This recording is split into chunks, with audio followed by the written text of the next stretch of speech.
Fini les menaces et les incertitudes, l'Union européenne et les États-Unis ont enfin un accord commercial. Donald Trump avait donné aux Européens jusqu'au 4 juillet pour entériner le texte. Réunis en Conseil environnemental, les gouvernements des 27 États ont donné leur feu vert ce jeudi. La semaine dernière, c'est le Parlement européen qui le votait. Une adoption à contre-cœur pour nombre de députés. Cet accord reste déséquilibré. Un droit de douane de 15% s'applique à nos produits exportés vers les États-Unis, tandis que les produits américains importés dans l'Union européenne ne sont soumis à aucun droit de douane.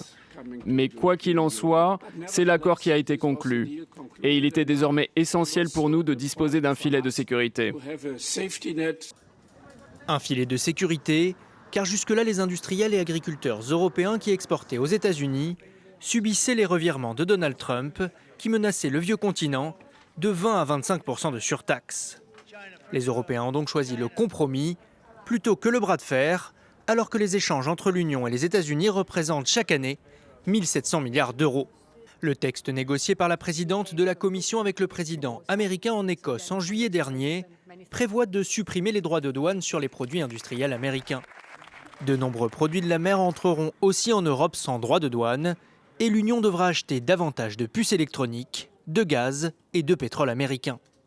Les députés européens ont en revanche obtenu que l'accord soit réévalué à la fin du mandat de Donald Trump.